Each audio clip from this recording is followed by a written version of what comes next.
Bonjour, bienvenue à la démonstration du logiciel FP Solutions de la compagnie Wolters Kluwer. Le logiciel FP Solutions est un logiciel de planification financière intégré et il contient tous les aspects de la planification financière nécessaires pour produire des plans financiers très professionnels. Alors, joignez-vous à moi pour cette petite démonstration. Petit fait, le logiciel existe depuis plus de 20 ans. Il est utilisé par des planificateurs financiers indépendants et aussi des très grandes sociétés telles que les banques et les compagnies de placement. Alors, bienvenue. Bonjour, nous sommes maintenant dans la page ouverture du logiciel. Je vais vous parler un petit peu plus de FP Solutions. FP Solutions est conforme au taux d'imposition du Canada et dans chacune des provinces, ce qui veut dire que nous avons toujours les taux d'imposition exacts au moment où vous utilisez le logiciel. Autre chose à savoir, FP Solutions a été bâti comme un questionnaire, donc ça facilite la rentrée des données et nous avons 11 étapes pour passer à travers un questionnaire pour pouvoir faire le tour de tout item qui consiste en planification financière. FP Solutions vous est offert sur 4 versions. Le base, le plus, l'avancé et l'affaire. J'utilise présentement le modèle affaires, comme vous voyez. Par contre, je vais parler un peu de chacun des modules que nous avons disponibles dans les versions de logiciel que vous pouvez acheter. Pour faire le tour du logiciel, j'ai créé un cas. Il s'appelle Richard et Carole Martin et nous allons suivre l'évolution de leur situation financière et les recommandations possibles que nous pouvons leur donner.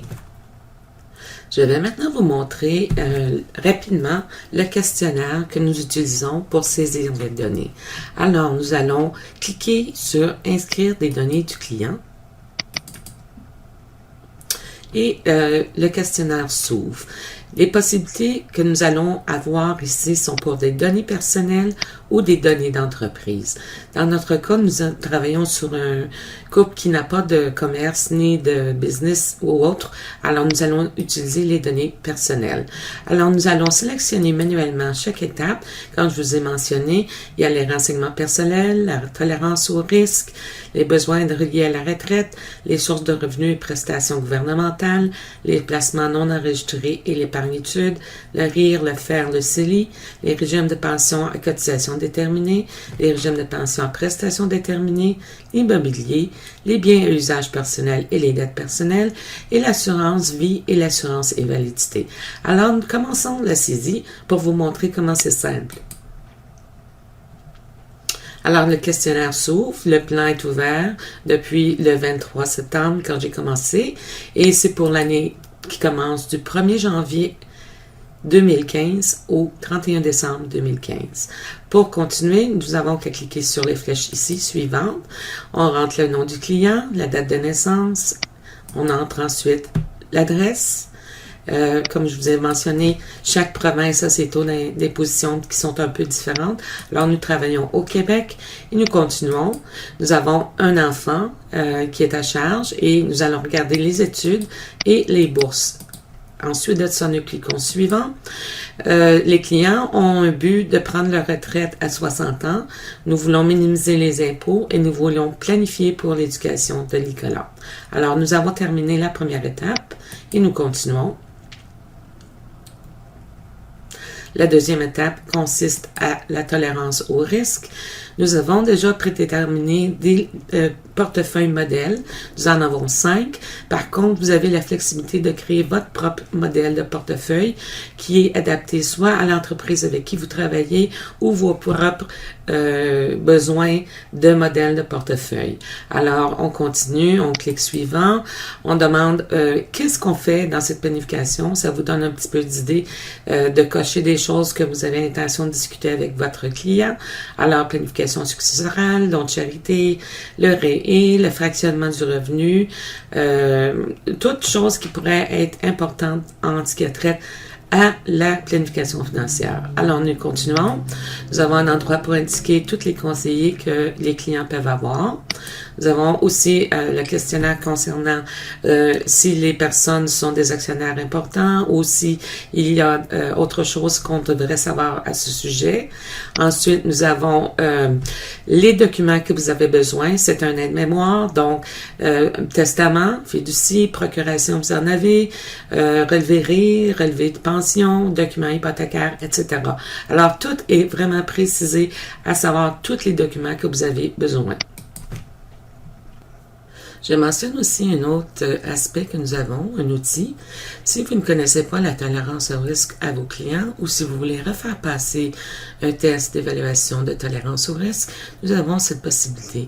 En cliquant sur Combiner l'évaluation et vous allez avoir un questionnaire de 7 pages qui s'ouvre et vous pouvez faire passer le questionnaire à vos clients et ça vous donnera à ce moment-là une bonne indication de la tolérance au risque que vos clients ont.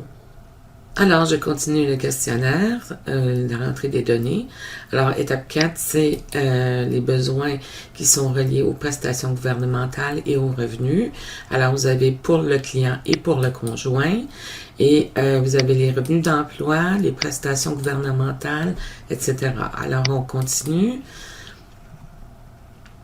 La prochaine étape, c'est les placements non enregistrés et les épargnes-études. Alors, cette partie du questionnaire vous pose des questions concernant des placements qui sont non enregistrés, donc de l'épargne. Même si le compte serait détenu conjointement, si jamais vous avez des fonds de fiducie et le régime épargne-études. On continue. Et ainsi de suite. Maintenant, l'étape 6, c'est le questionnaire concernant les REER, les FER et le CELI. L'étape 7, c'est les pensions de cotisation déterminées. L'étape 8, les prestations, etc. Alors, ça vous mène à travers les 11 étapes du questionnaire. Et dès que vous avez rempli vos données, là, le système va commencer à produire des graphiques et à ce moment-là, vous allez pouvoir commencer à faire des scénarios. Maintenant, je vous montre un autre outil qui est disponible, c'est les hypothèses. Alors, je clique sur l'icône hypothèse et vous avez ici les taux de rendement espérés ainsi que les ratios de frais de gestion et les rendements nets. Vous pouvez changer vos hypothèses en tout moment. Les chiffres que vous voyez sont entrés automatiquement dans le système. Alors, cette composante vous offre beaucoup de flexibilité. L'autre chose, nous avons la répartition des revenus et la taxation que nous attendons dans chacun des différentes classes d'actifs. Un autre outil qui est intégré à l'intérieur du logiciel, c'est le Fact Finder. Alors, quand on clique Créer un nouveau plan financier,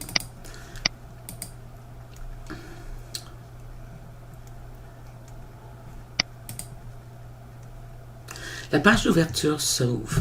Alors, vous pouvez faire l'entrevue Fact Finder et on a la disponibilité du document que vous pouvez l'envoyer par courriel ou par courrier régulier à votre client pour vous aider à commencer à obtenir les informations nécessaires. Autre chose, nous pouvons faire une planification sur un concept seulement. Il y a une barre déroulante qui vous offre différents concepts qui sont disponibles. Exemple, vous pourriez faire des stratégies d'arrière, des stratégies de placement, etc. Alors, c'est un autre outil qui est disponible pour faire une planification vraiment simple. Et nous avons aussi les besoins reliés à une personne. Donc, une personne qui voudrait juste avoir un aperçu de ses rentes et qu'est-ce que ça donnerait lorsqu'il va prendre sa retraite, des options d'achat, des biens immobiliers, etc. Alors, un autre outil intéressant pour des besoins simples dans une situation unique qu'un client peut avoir. Vous pouvez ouvrir un fichier déjà ouvert précédemment. Vous pouvez ouvrir le Fact Finder précédemment rempli et vous pouvez importer les données de votre client s'il a rempli le document Fact Finder. Alors, lorsqu'il vous le retourne, c'est un document Excel et vous pouvez importer les données directement à l'intérieur du logiciel FP Solutions. Un autre outil que nous avons, c'est la calculatrice financière. Alors, on vous donne le choix de trouver un taux réel de rendement, changer un taux nominal à un taux effectif à un taux nominal, valeur future, actuelle, montant de paiement, nombre de paiements, taux d'intérêt nominal. Alors, un autre outil qui est intégré à l'intérieur du logiciel. Maintenant, je vous montre comment basculer. Alors, vous avez l'icône principale, vous n'avez qu'à cliquer sur l'icône principale et ça vous retourne à la page d'ouverture. Vous pouvez aussi basculer d'un conjoint à l'autre en tout temps en utilisant cette icône ici qui est le client conjoint. Maintenant, commençons à regarder les graphiques qui ont été produits avec les données que nous avons entrées précédemment. Alors, je recommence avec les flèches vertes et ces flèches vertes vous amènent à l'intérieur de chacun des modules. Alors, je clique et voici, nous avons la première page qui s'appelle les renseignements personnels. Ça contient les données que vous avez rentrées et vous pouvez voir à l'intérieur que toutes les informations sont rentrées.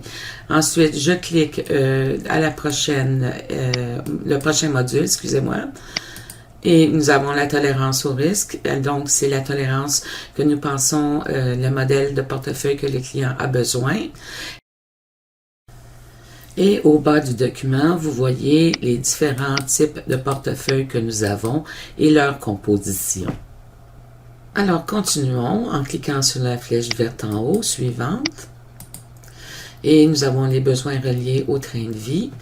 La chose que je vais vous faire remarquer, c'est que en bas de chacune des pages que vous allez avoir les graphiques, vous avez un sommaire numéro 2 qui serait détaillé sur le coût de vie que les clients auraient, ou vous avez le ledger qui vous donne toutes les données qui ont été rentrées. Alors, ici, on voit le besoin de train de vie que les clients nous ont indiqué, les dettes qu'ils ont à payer et le total de dépenses. Ensuite, inclus dans les modèles avancés et affaires, nous avons ce qu'on appelle un spreadsheet ou un chiffrier. En fait, c'est le chiffrier de Excel. Et ce spreadsheet devient énorme à certains endroits où vous pouvez voir exactement toutes les données qui ont été rentrées concernant tous les modules de FP Solutions. Alors, voici un aperçu du spreadsheet. Maintenant, continuons en cliquant sur la flèche suivante verte en haut. Les sources de revenus, les placements non enregistrés ou les comptes d'épargne, épargne études, le compte libre d'impôt, le RIR, le FER, le régime de cotisation déterminé, les prestations déterminées et les biens immobiliers et les valeurs d'assurance vie. Alors, nous avons fait le tour. Maintenant, nous allons vous montrer une nouvelle façon de naviguer et comment utiliser le logiciel pour planifier si les clients ont suffisamment de capital amassé pour prendre leur retraite à l'âge de 60 ans, tel qu'ils l'ont mentionné. Maintenant, je vais vous montrer une autre chose que nous avons, qui est un outil intéressant.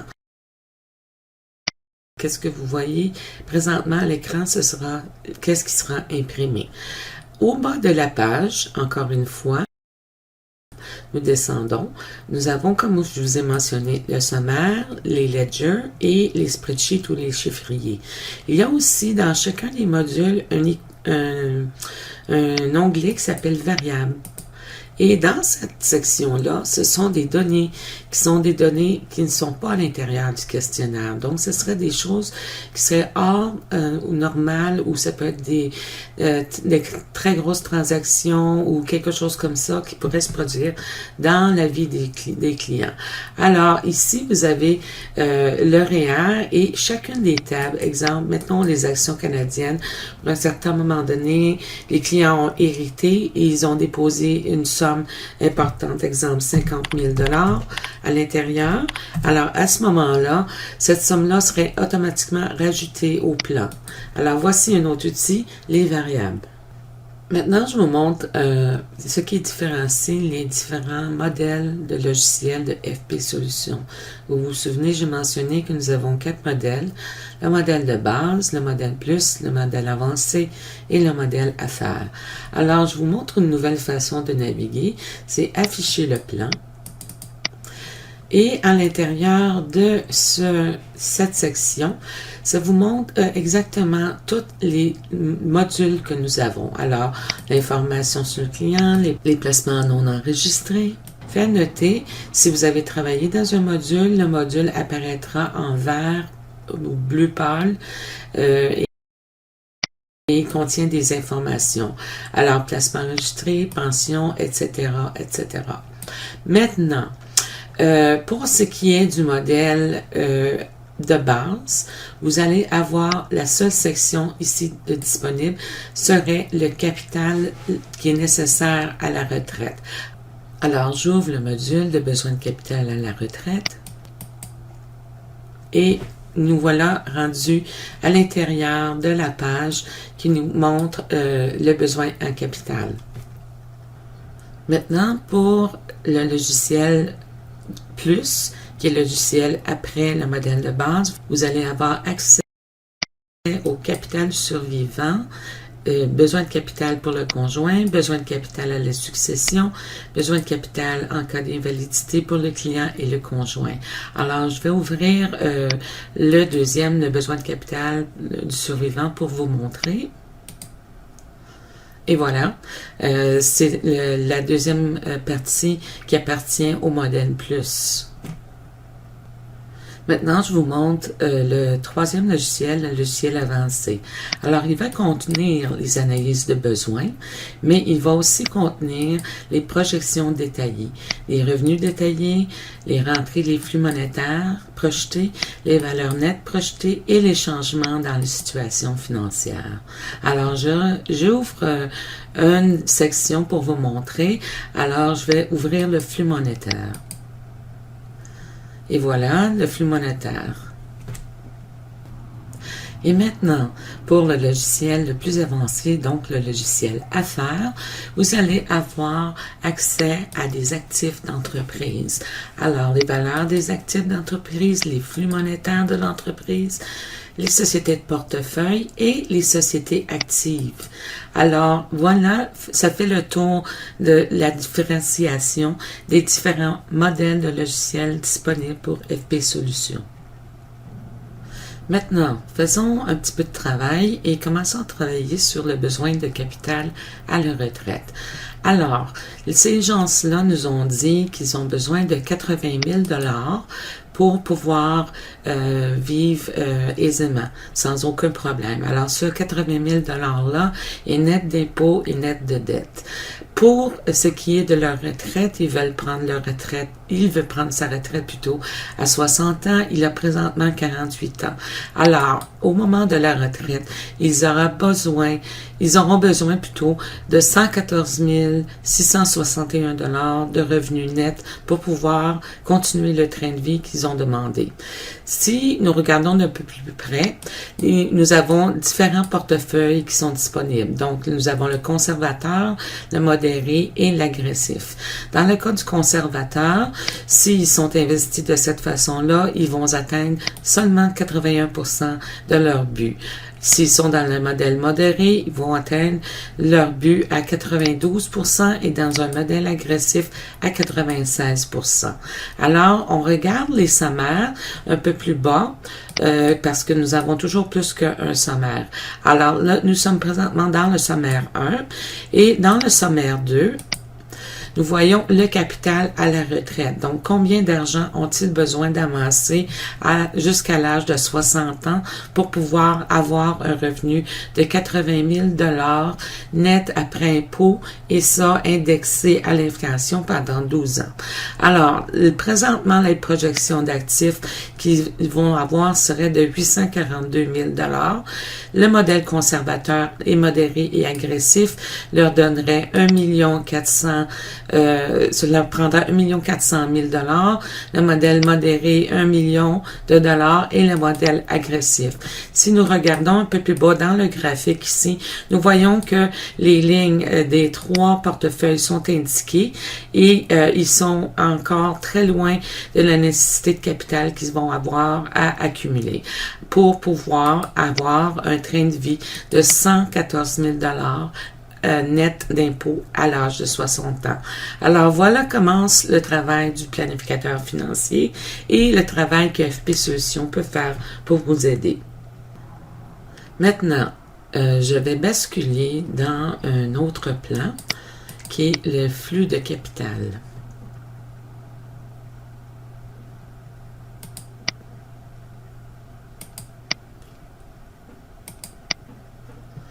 Alors, dans cette section qui est disponible seulement dans les modèles avancés et les modèles à faire, nous voyons exactement d'où proviennent les revenus, d'où proviennent les impôts, les bénéfices réinvestis, le besoin de train de vie et les activités de placement qu'ils font présentement.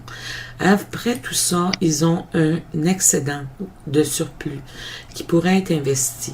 Et c'est là que le travail commence. Si vous regardez graphiquement, à partir de l'âge de la retraite, ils sont loin de la ligne verte qui est le total des besoins ou les besoins de train de vie, la petite ligne verte.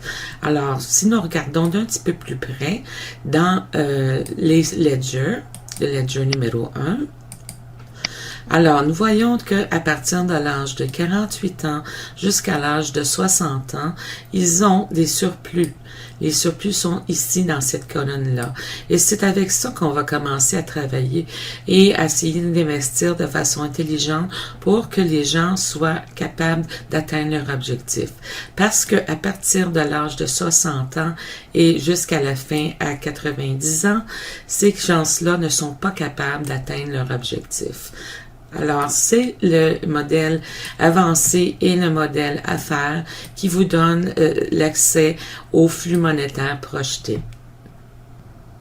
Maintenant, une autre icône que je voudrais vous montrer, c'est la rentrée des flux monétaires, mais plutôt dans lequel nous sommes présentement, mais la valeur nette projetée. Alors, je vais la lancer.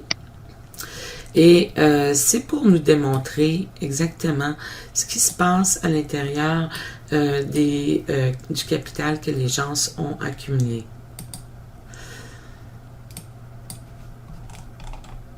Alors, on voit ici que la plus grosse partie de leur actif est en fait l'immobilier, qui est en vert ici.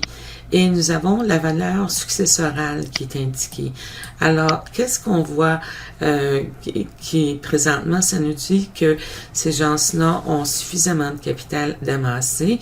Ils ont un total d'actifs d'à peu près 878 000 $. Par contre, la planification financière pour conserver la valeur successorale serait peut-être quelque chose qu'on devrait regarder d'un peu plus près parce qu'il y a de l'érosion et nous voyons que ce serait nécessaire de planifier peut-être pour de l'assurance vie sur 2 têtes. Maintenant, retournons aux besoins de capital à la retraite, puisqu'il semble qu'il y a déficience pour que ces gens-là puissent atteindre l'objectif qu'ils avaient.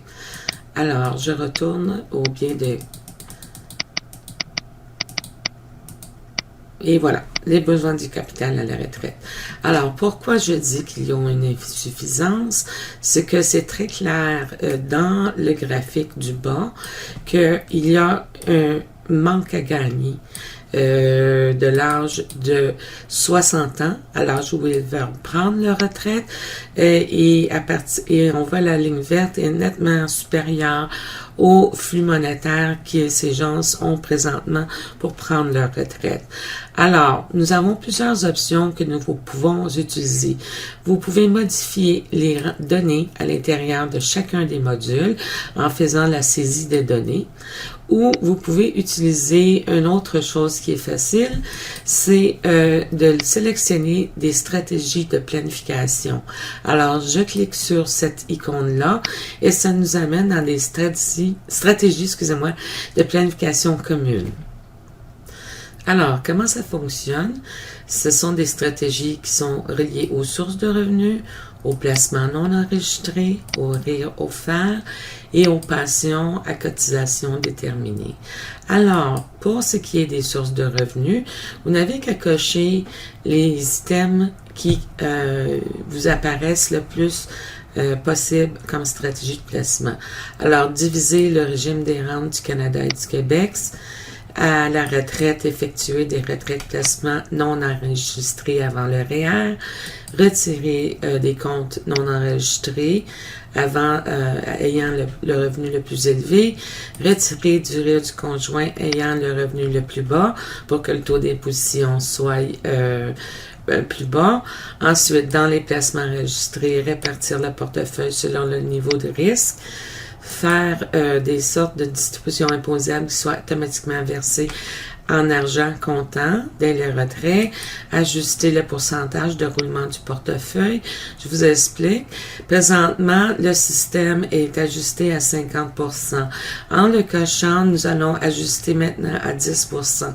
Qu'est-ce que ça veut dire? C'est que nous savons quand nous avons des placements en encaisse, en action, en obligation, il y a distorsion du portefeuille recommandé au fur des années. Donc, l'encaisse peut avoir tombé très bas. Les actions sont rendues beaucoup plus pesantes dans le portefeuille, alors on veut réajuster.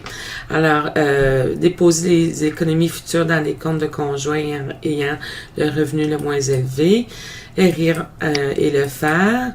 Alors, je continue. Je vais toutes les cocher pour être certain que le système prenne en considération toutes les options possibles et je clique OK.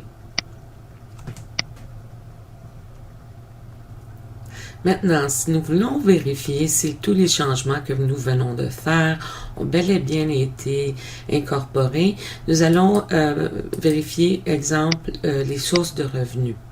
Alors, pour vérifier, je vais cliquer sur « Inscrire les données du client » et ça nous ouvre au questionnaire. Et je vais aller voir l'étape numéro 4 où c'est marqué « Source de revenus, prestations gouvernementales ». Alors, j'ai demandé à ce qu'on puisse diviser les prestations du régime de pension du Canada et du Québec et effectivement, ça a bel et bien été coché. Donc, le système a pris en considération toutes nos données que nous avons demandé à être changées. Maintenant, il est temps d'aller voir l'optimisateur. C'est la partie du logiciel qui va faire les calculs. Alors, je clique sur l'icône « Optimiser ». Et ça a le rapport au flux monétaire. Donc, les flux monétaires, si vous vous souvenez, ils ont des excès à partir de l'âge de 48 ans jusqu'à l'âge de 60 ans. Alors, on va demander à optimiser les surplus jusqu'à l'âge de 60 ans, puisque c'est l'âge qu'ils veulent prendre leur retraite. Et les flux qui sont en déficit, la même chose, on va optimiser jusqu'à l'âge de 60 ans. La première chose qu'on va demander, c'est que on veut cotiser au REER et on va donner une autre option, soit de déposer les excédents dans des placements non enregistrés. On pourrait aussi cocher le CELI et faire une répartition un petit peu différente en mettant ici 1%. Et en haut, ça devrait tomber à 99%. Et parce qu'on a coché le CELI, ce serait la dernière option. Les autres options seraient de rembourser les dettes ou de hausser le niveau de train de vie. Mais dans notre cas, nous, ce n'est pas possible parce que nous savons que les clients sont déjà en bas de leur ligne de train de vie. Et pour qu'est-ce qui est des retraits, avant, on va demander de retirer des comptes non enregistrés en premier et le RIR et le FER par après. Pour les REER, alors la cotisation au REER, on la laisse telle quelle et on va demander une cotisation personnelle et une cotisation au REER du conjoint pour niveler les revenus lorsqu'ils seront à leur retraite. Et pour qu'est-ce qui est du conjoint, on va demander la même chose. Pour qu'est-ce qui est des retraits, c'est aucun retrait duré avant la retraite, retiré du client, le système nous a donné 14% et retiré du conjoint à 86%. Le système prend en considération immédiatement les impôts, donc la personne qui a le revenu le moins élevé, dans ce cas ici le conjoint, c'est le choix que le système va prendre. Dans les comptes non enregistrés, déposer dans un compte conjoint serait une bonne chose et la même chose retirer du compte conjointement. Le CELI, alors si on peut, on va cotiser dans le compte du conjoint et du client en même temps à 50-50 que je vais rajuster. Et voilà, et s'il y a des déficits, on les laisse tels quels, on ne va pas tout de suite toucher au CELI.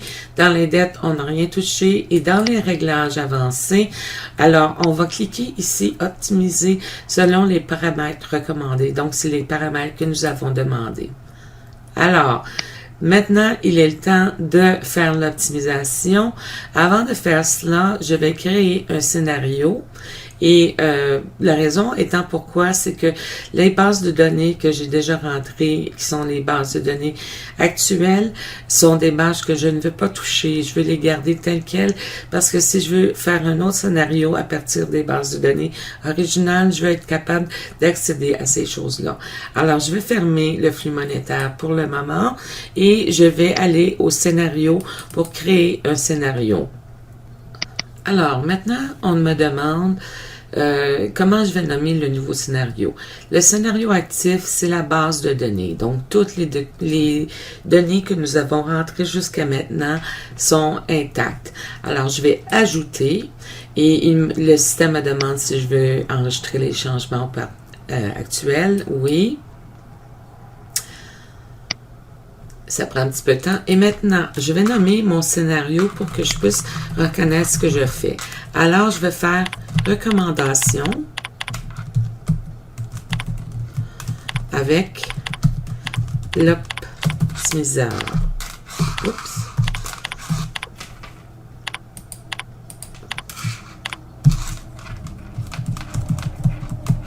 Et voilà. Alors, je clique OK.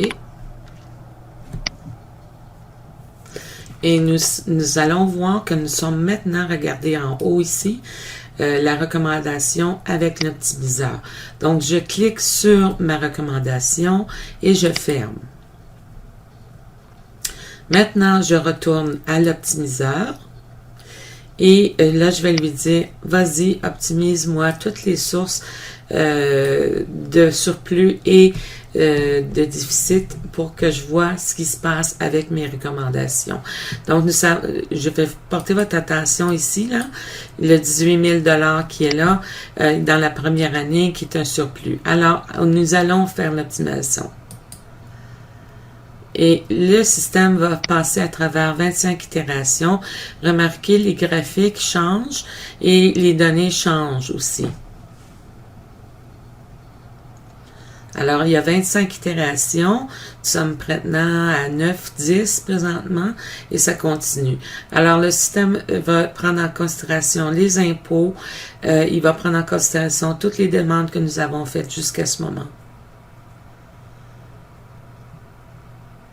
Et c'est presque fini. Nous sommes à 25. Tout près.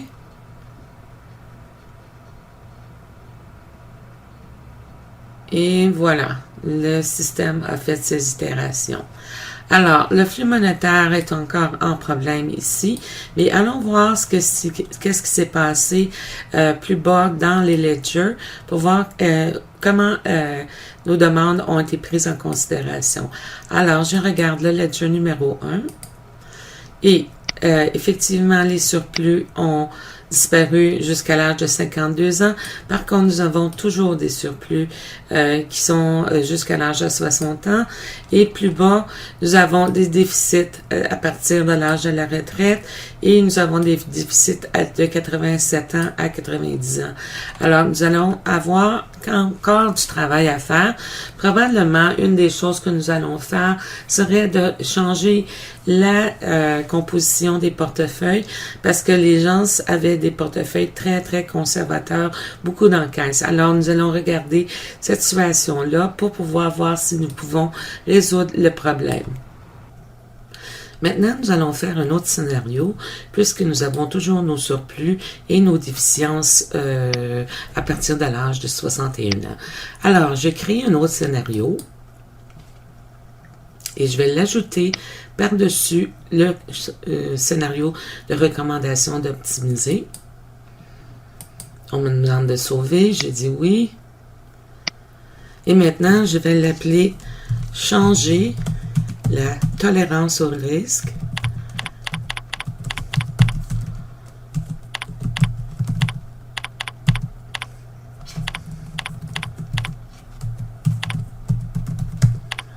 Et déposer les surplus en épargne. Et voilà.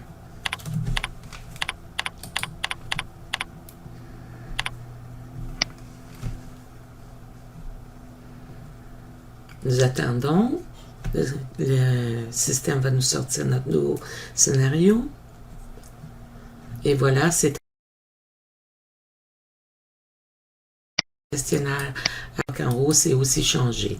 Alors, je ferme et je vais faire les changements. Pour faire les changements, je vais passer d'une façon un petit peu différente. Alors, je vais cliquer sur Afficher le plan. Et nous savons dans les placements non enregistrés que les clients ont un compte non enregistré en d'épargne détenu conjointement. Alors, je vais lancer. Et je vais aussi aller voir pour la saisie des données dans la répartition d'actifs. Maintenant, nous voyons les portefeuilles tels qu'ils sont investis. Alors, ils ont 25 000 $ en espèces, quasi-espèces, et 25 000 $ en obligations. Alors, je vais cliquer sur le planificateur de répartition d'actifs et je vais demander à ce que la répartition soit faite selon le modèle que les clients ont indiqué, soit le modèle croissance modérée. Et je vais aussi vérifier pour la fréquence. La fréquence, c'est le rebalancement des portefeuilles. Alors, je vais demander le rebalancement aux 5 ans. Et la composition peut être soit à partir du client ou à partir du conjoint, si les conjoints n'ont pas les mêmes répartitions d'actifs. Alors, je clique OK. Et voilà, je vais procéder. Et regardez à votre droite pour voir les changements qui vont être apportés.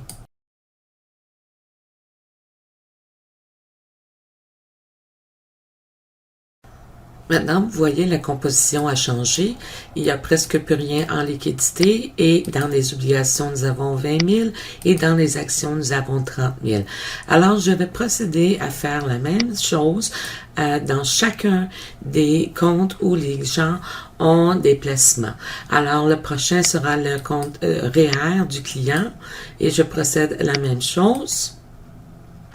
Alors, sa répartition présentement est telle qu'elle. Je demande d'utiliser le modèle recommandé et on balance aux 5 ans et je dis oui. Et oui encore. Et regardez la composition qui va changer à votre droite en haut. Et voilà. Alors, je procède de cette façon pour tous les comptes. Alors, j'ai complété les changements dans chacun des portefeuilles et maintenant, je vais m'en aller à l'optimisateur. J'aurais pu faire exactement la même chose à travers l'optimisateur, mais je voulais vous montrer la façon la plus longue. Si jamais vous avez des portefeuilles qui sont pas identiques, exemple, les conjoints n'ont pas la même tolérance au risque ou dans le REER et l'épargne, les tolérances au risque sont différentes. Alors, c'est pour ça que j'ai fait la démonstration de cette façon-là. Maintenant, j'ouvre l'optimisateur en cliquant 2 fois sur l'icône optimisateur. Et puis, j'ai déjà changé un peu la composition des surplus. Alors, on ne cotise plus au REER parce qu'on a déjà maximisé les REER. On va déposer les surplus dans des dépôts non enregistrés et le CELI s'il y a toujours de la place. Ensuite de cela, pour ce qui est des retraits, j'ai laissé 1% pour les rires. J'aime plutôt retirer des comptes non enregistrés et du CELI. Alors, je vais maintenant cliquer sur l'optimisateur. Rappelez-vous, l'optimisateur est un outil qui est disponible dans le logiciel avancé et le logiciel affaires. Alors, j'optimise et regardez les mouvements dans le graphique à droite et les chiffres que vous voyez dans le flux monétaire.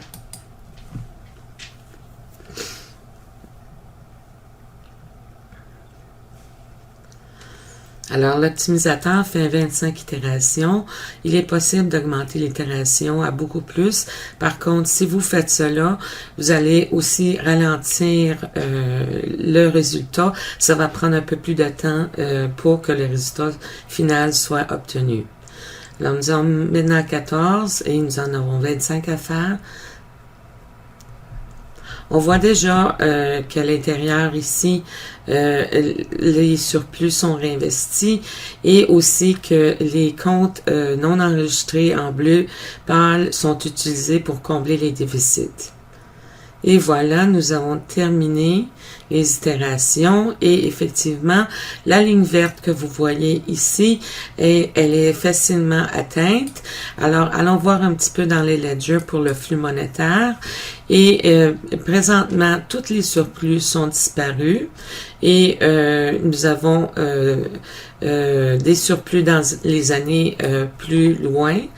Et puis, pour ce qui est des revenus disponibles, pour la première année à 61 ans, semble que ça va bien. L'activité placement se termine à partir de l'année de 60 ans et c'est plus possible de faire. Par contre, je vais basculer maintenant pour ce qui est des besoins en capital et je descends encore une fois ici et nous voyons que effectivement le besoin en capital est bien atteint et que la ligne verte est toute couverte et je vais regarder dans le sommaire 2 et puis les projections des actifs sont nettement supérieures à ce qu'il était nécessaire et le capital, il n'y aura pas d'érosion donc la situation est très bien comblée et puis il semble que tout soit rentré dans l'ordre pour ce qui est la possibilité de ces clients de pouvoir prendre leur retraite telle que requis à l'âge de 60 ans avec 80 000 en dollars aujourd'hui indexés jusqu'à l'âge de 60 ans et à ce moment-là, ils pourront atteindre leur objectif.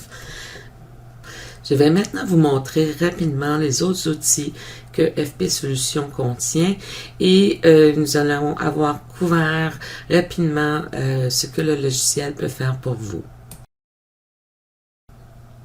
Inclus à l'intérieur du logiciel, vous avez dans la section Solutions menu les outils. Un outil que des gens en planification aiment beaucoup utiliser, c'est l'outil de simulation Monte Carlo. Alors, je vous la montre, je l'ai déjà ouverte, elle est ici. Et comment elle fonctionne, c'est que après que vous avez complété votre planification financière, vous avez que demander à exécuter une simulation. et vous avez plusieurs paramètres que vous pouvez modifier à l'intérieur du logiciel ou utiliser qu'est-ce qui a été déjà inscrit standardement. Alors, je vais exécuter la simulation.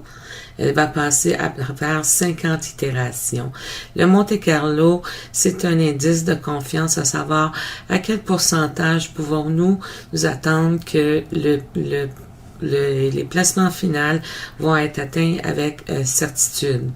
Et voilà, le graphique de Monte Carlo est sorti.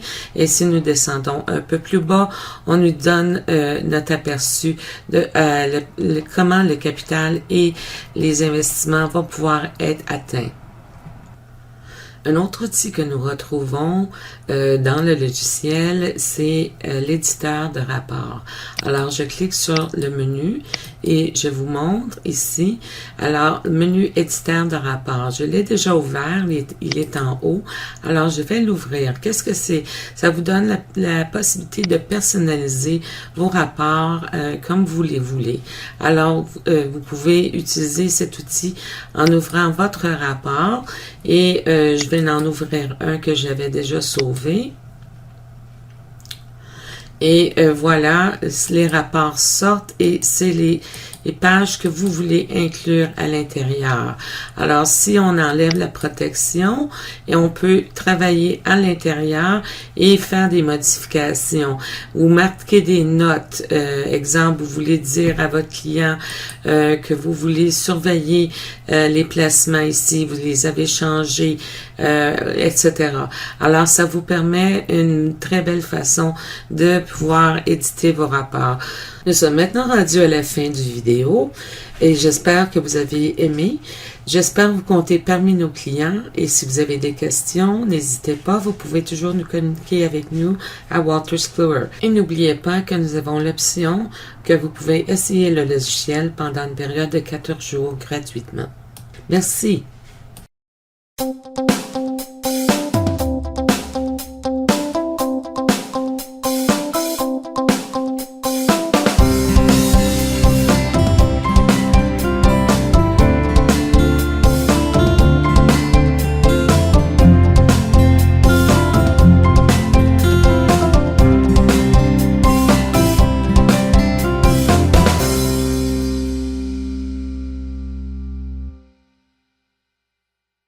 Thank you.